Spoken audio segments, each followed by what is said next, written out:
Have you ever wondered if it's possible to forgive yourself for a seemingly unforgivable mistake?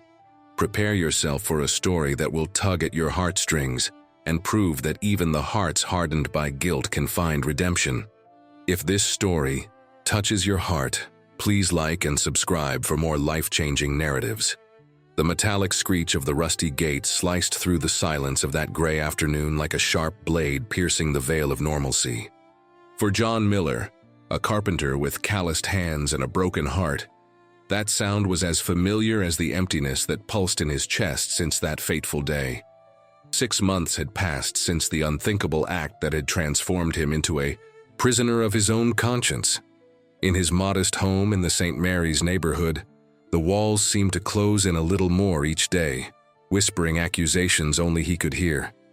The workshop in the back, once alive with the sweet scent of worked wood and the rhythmic sound of hammer against chisel, now lay in deathly silence.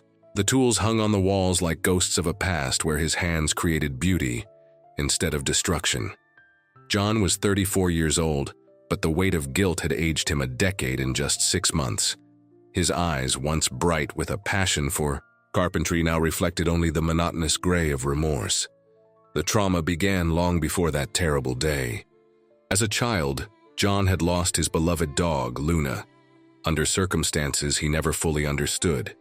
His grandmother, Mrs. Teresa, had promised that Luna would return, but she never did. The pain of that childhood loss crystallized in his heart like a shard of glass, cutting him from the inside whenever he allowed himself to love again. And it was this fear, this primal terror of losing what he loved, that led him to commit the unthinkable. 6 months prior, when the stray dog he had been feeding for weeks showed up at his door with 3 newborn puppies, panic overwhelmed him. Seeing those tiny dependent lives, those still closed eyes blindly trusting the world, awakened in him an ancestral terror.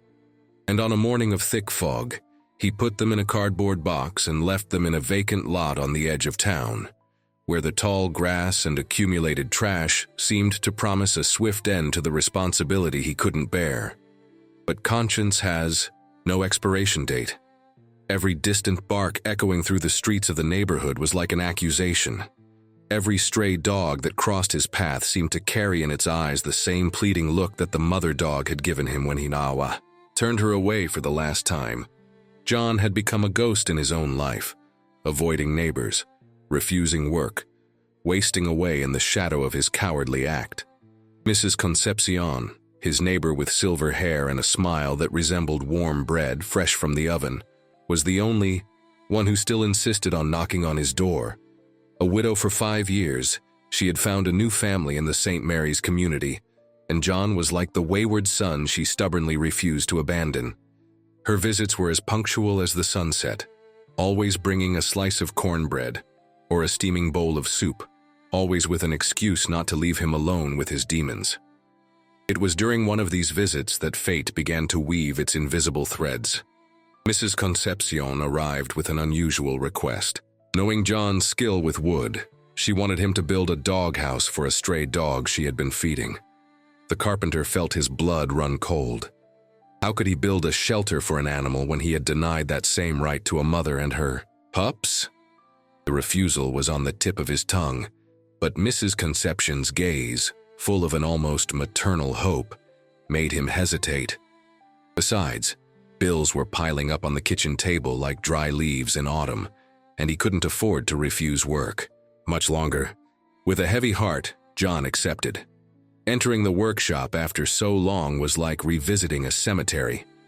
Dust had accumulated on the countertops, and cobwebs hung from the corners like mourning curtains. But when his hands touched the wood, something inside him stirred. It was as if the familiar texture of the pine awakened dormant muscles in his soul.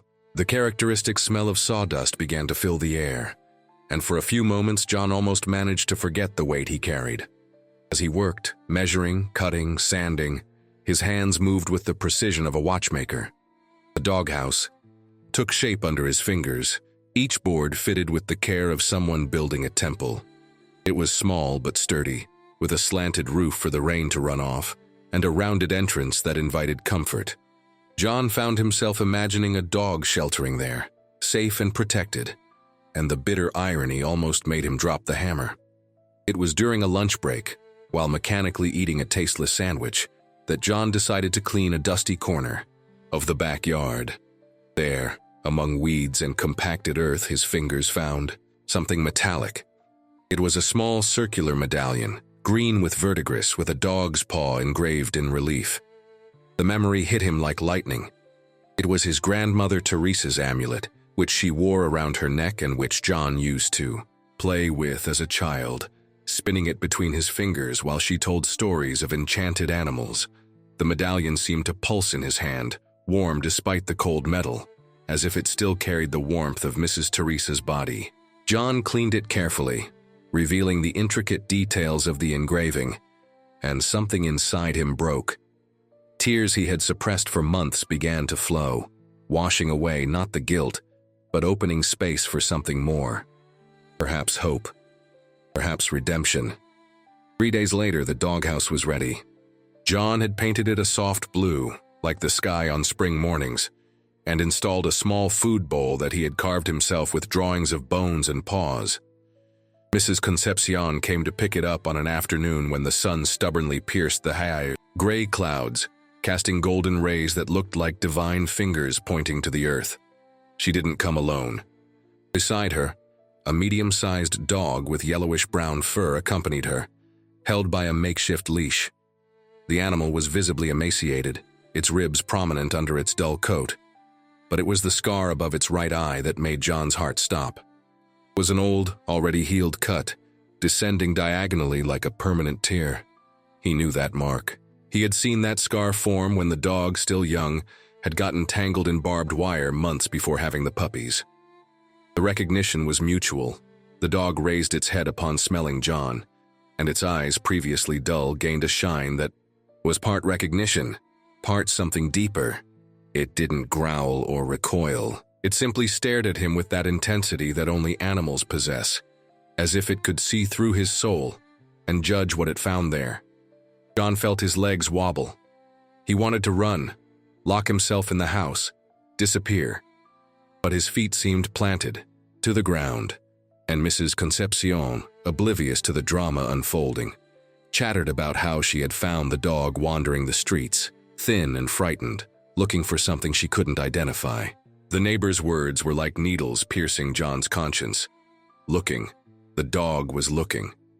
While Mrs. Concepcion examined the doghouse, exclaiming about the quality of the work, the dog approached John. Each step was measured, cautious, but determined. When it got close enough, it sniffed his hands, those same hands that had pushed it away, and then did something that broke the carpenter's heart into 1,000 pieces. It licked his fingers, a gesture so full of forgiveness that John had to lean against the workbench to keep from falling. But it was the bark that followed that destroyed him completely. It wasn't just any bark. It was that specific sound, half hoarse, half musical, that she made when she wanted to call the puppies to nurse. John had heard that sound so many times when she still trusted him, when she still believed he was worthy of her trust. And now she repeated it, turning her head towards the street as if expecting the little ones to come running. The puppies. Where were the puppies?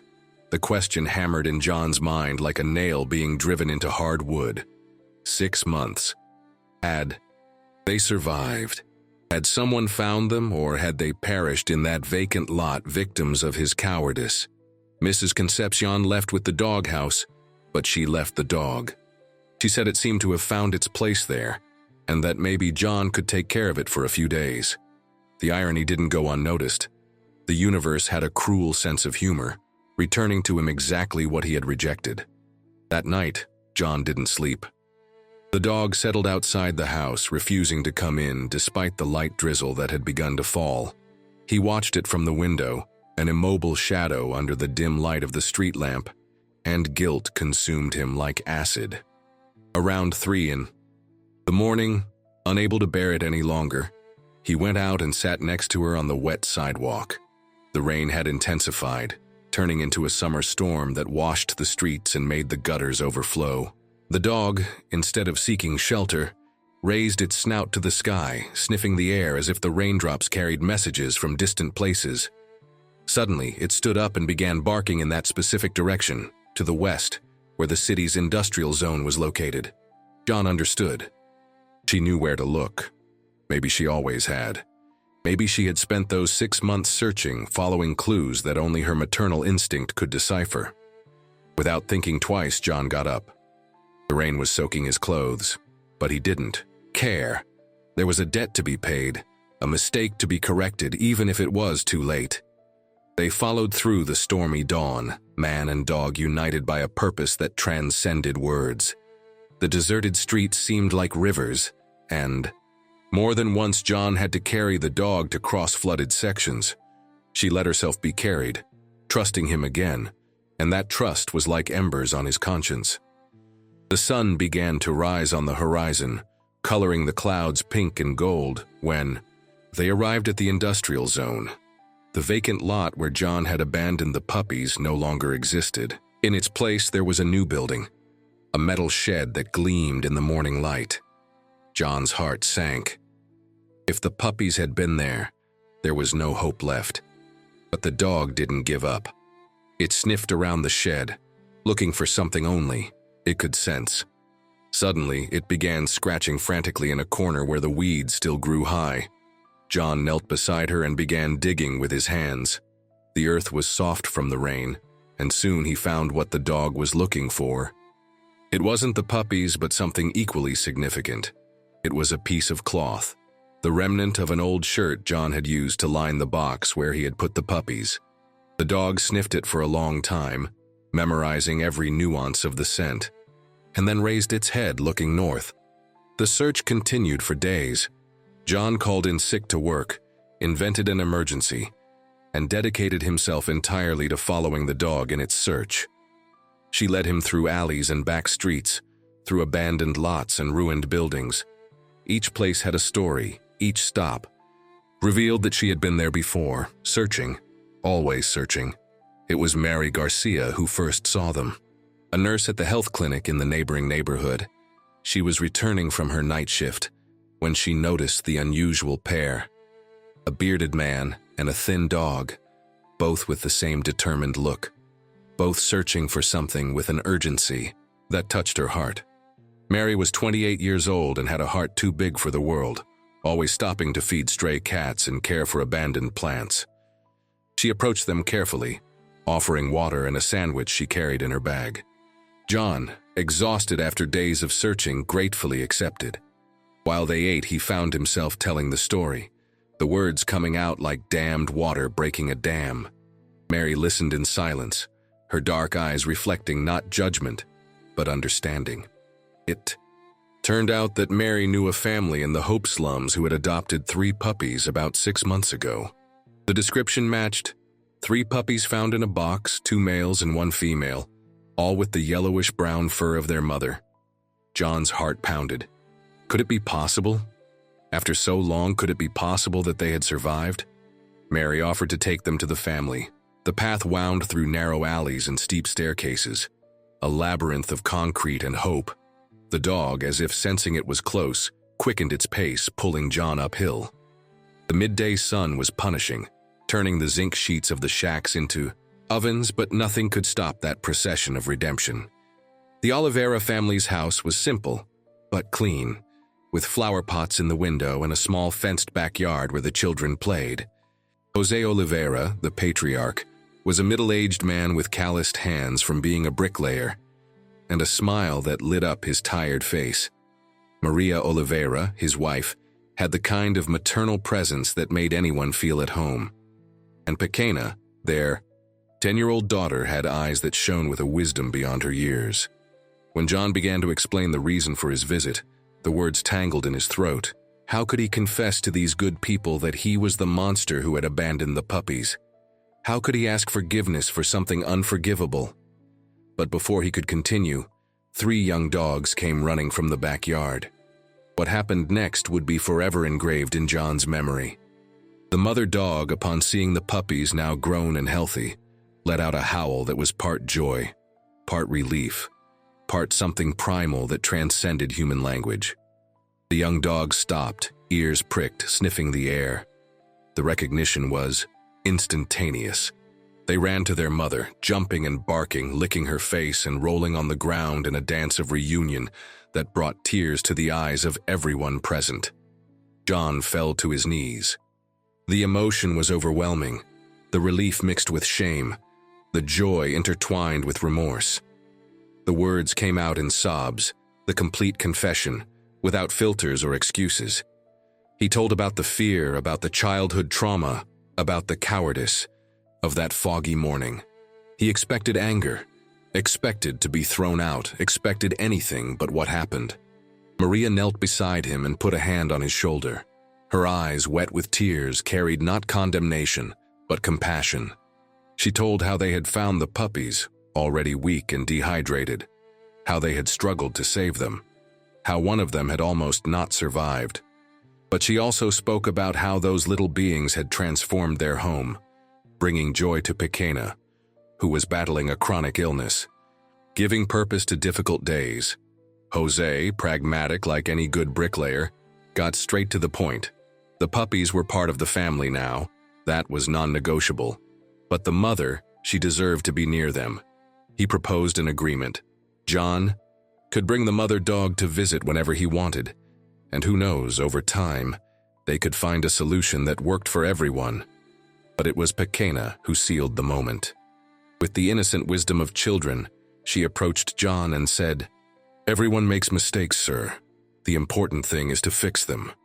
My mother always says that God writes straight with crooked lines. Maybe you had to make a mistake for these puppies to come to us." And she extended her small hand to help him up.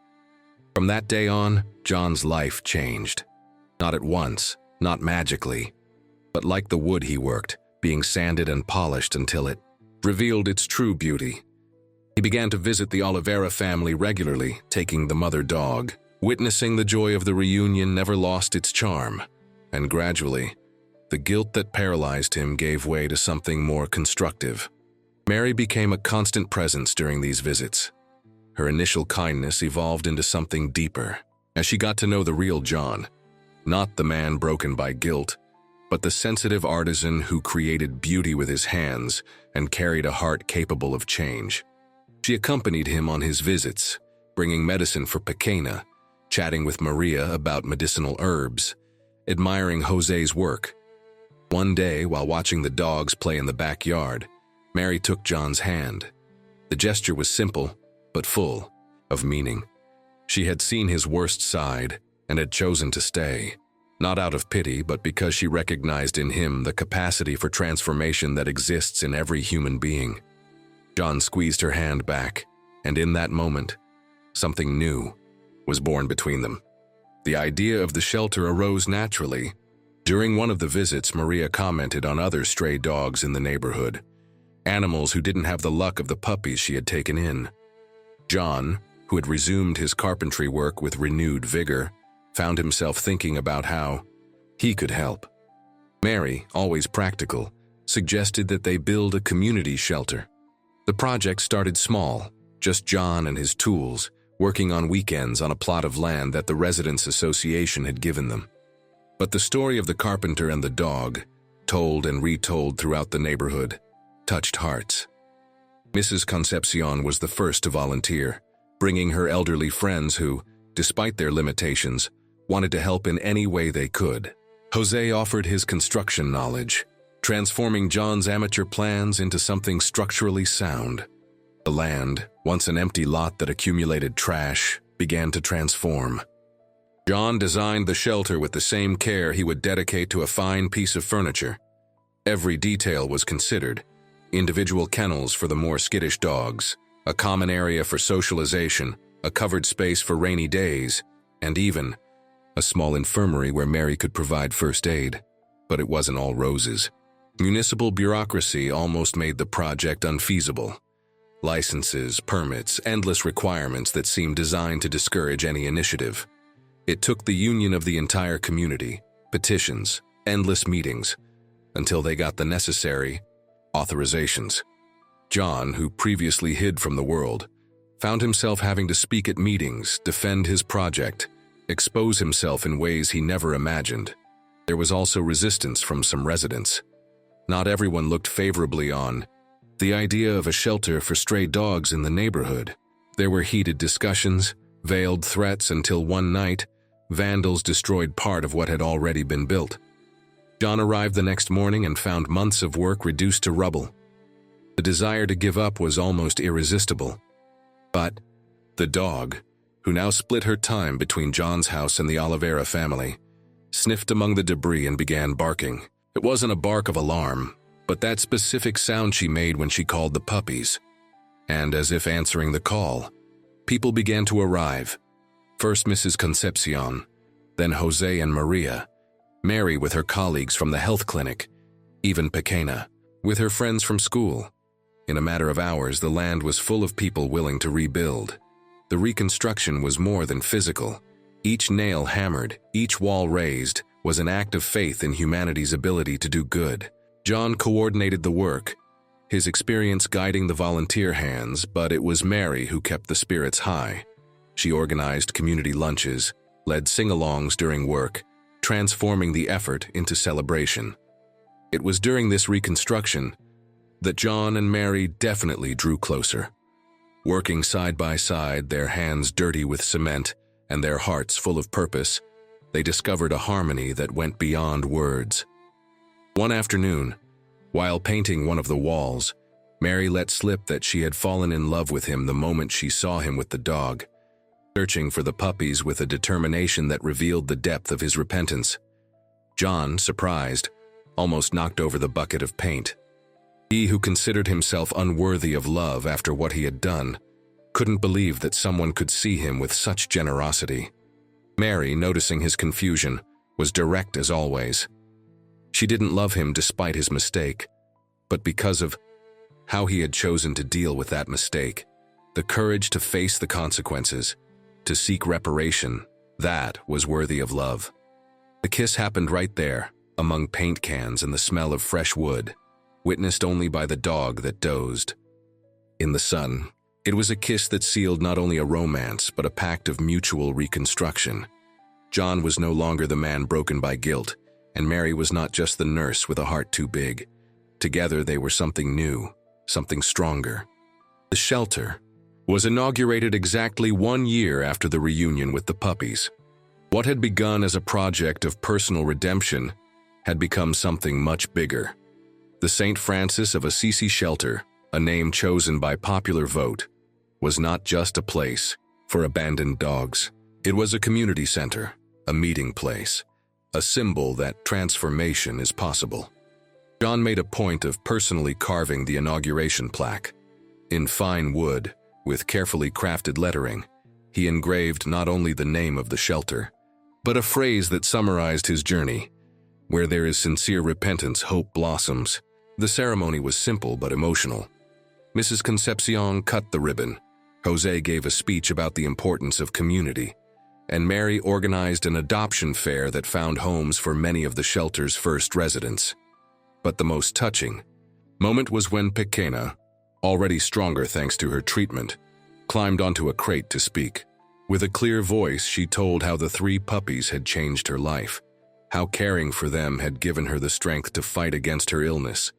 And then, turning to John, she said, "You may have made a mistake at the beginning, but look at how much good has come from that mistake. Sometimes God allows us to stumble to learn how to help others get up." The mother dog, now with shiny fur and a serene gaze, circulated among the people like the hostess of the event. Her puppies, now adults, played with the neighborhood children, completely integrated into the life of the community. Seeing that scene, the family reunited and happy, surrounded by so much love and care, was the moment when John finally forgave himself. Mary, by his side, intertwined her fingers with his. She now wore her grandmother Teresa's medallion, which Mrs. Concepcion had revealed to have been hers decades ago, lost and now found, like so many other things on that journey.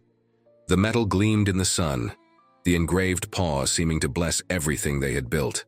In the following months, the shelter became a reference, not only for abandoned animals, but for people as well. John began to offer carpentry workshops for at-risk youth in the neighborhood, teaching a trade and, above all, showing that it's always possible to build something good, even on shaky foundations. Mary coordinated spay and neuter campaigns, extending care beyond the shelter walls.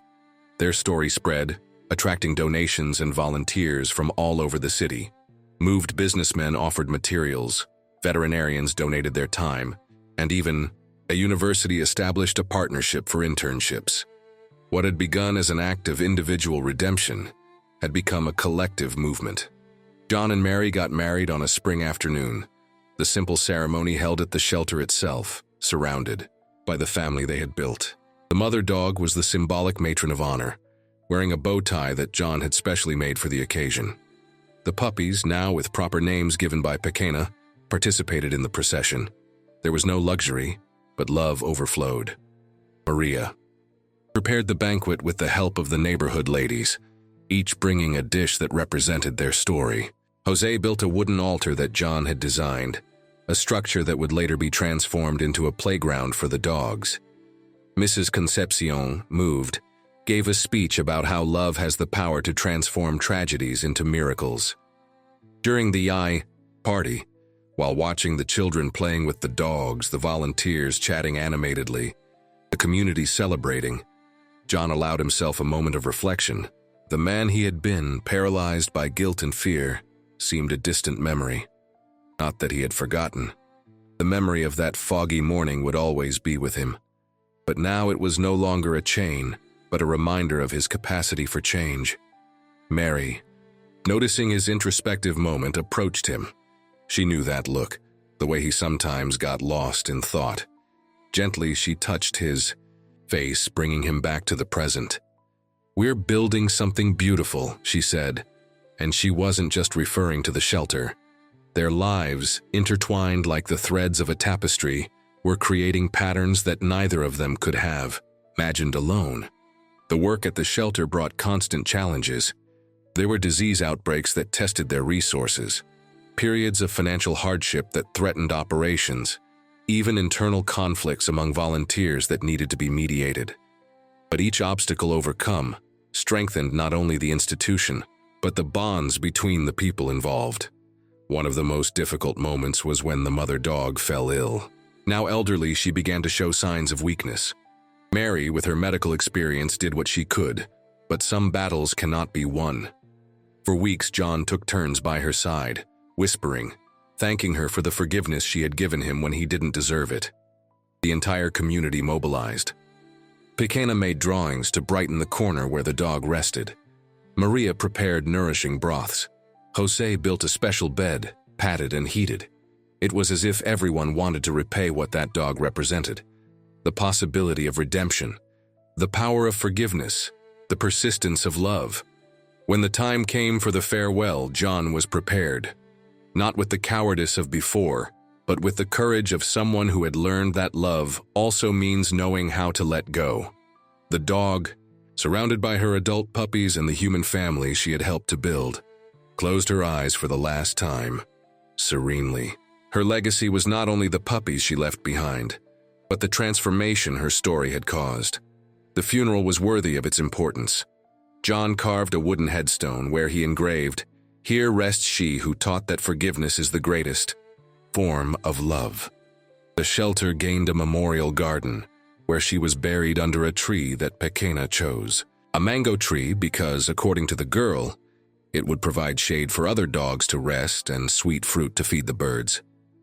Life continued, as it always does, but transformed by the experience. John expanded his work, creating a carpentry cooperative that employed at-risk youth. Mary coordinated the opening of branches of the shelter in other neighborhoods. The St. Francis of Assisi model became a national reference in community animal protection work.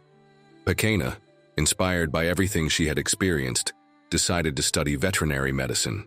Her parents, proud, watched their daughter blossom. The illness that had previously limited her now just a detail in her vibrant life. She used to say that the dogs had healed her more than any medicine, and no one doubted it. John and Mary had children, 2 boys who grew up among dogs and values of compassion and responsibility. The story of the abandoned dog and then found again was told as a family legend, a reminder that everyone deserves a second chance. The children learned carpentry from their father and medical care from their mother, but above all, they learned that love multiplies when shared. Years passed. St. Mary's neighborhood transformed, largely due to the impact of the shelter. What was once a fragmented community became an example of unity and common purpose. University students wrote theses on the social phenomenon. Politicians, during election time, tried to associate themselves with the success, but the community knew that the real power was in their own hands. On a special afternoon, 10 years after the shelter's inauguration, there was a celebration. John, now with gray hair but even brighter eyes, took to the makeshift stage. Beside him were Mary, their children, the complete Oliveira family, Mrs. Concepcion still active at 80 years old, and dozens of faces that had become family over the years. He held his grandmother Teresa's old medallion, now a symbol of the shelter, and began to speak. Not a prepared speech, but words that came from the heart. He spoke of fear and courage, of mistake and redemption, of how sometimes we need to get completely lost to find ourselves. He spoke of a dog who didn't give up searching, of puppies who found love where least expected, of an entire community that chose to build instead of judge. As he spoke, a new stray dog approached the shelter, thin, frightened, looking for something it didn't even know what it was. Pequena, now a graduated veterinarian, was the first to notice it. With gentle gestures, she approached, offering water and food. The cycle continued, the wheel of compassion turning as it always should have. John ended his speech with a question that echoed in the emotional silence of the afternoon. How many times have we let fear prevent us from doing what is right? How many opportunities for redemption have we wasted out of pride or shame? And then, looking at each face present, he completed. May the story of this dog always remind us, no matter the size of the mistake, love always finds a way back home. The celebration continued late into the night. Music, food, shared stories, children running among happy dogs, adults planning new projects, elders transmitting wisdom. The St. Francis of Assisi shelter had become more than a place. It was a state of mind, living proof that transformation is possible when repentance meets action, when the individual joins the collective, when love overcomes fear. That night, before going to sleep, John and Mary went up to the roof of their house, now full of life and laughter. The sky was starry and the full moon illuminated the transformed neighborhood. In the distance, they could hear the happy barking of the dogs at the shelter, a symphony of second chances. Mary rested her head on her husband's shoulder. "It was worth it," she murmured. "Every tear, every sleepless night, every obstacle." John hugged her, breathing in the scent of her hair mixed with the smell of wood that never left him. "More than that," he replied. "We discovered that forgiveness isn't about forgetting the past, but about building a future that honors the lessons learned." And so, under the starry sky of a transformed city, they stood in silence, each lost in thoughts about journeys that begin with a terrible mistake and end with the discovery that love, like wood in the hands of a skillful carpenter, can be shaped into something beautiful and lasting. The story of the carpenter and the dog became an urban legend, told and retold, each time gaining new details but maintaining its essence. A story about how an act of cowardice transformed into courage, how abandonment became welcoming, how guilt transmuted into purpose. A story that reminds us that all of us at some point have abandoned something or someone out of fear. But it also reminds us that it's never too late to return, search, rebuild. And you, as you finish listening to this story, are left with the question that echoes like the barks of that dog searching for her puppies. At what point will you let hope blossom in your own desert? When will you allow forgiveness, your own or someone else's, to transform your guilt into constructive action? Because if a broken carpenter can build a shelter, if an abandoned dog can forgive and love again, if an entire community can unite around compassion, then perhaps, just perhaps, we all have within us the capacity to transform our worst moments into our greatest redemption.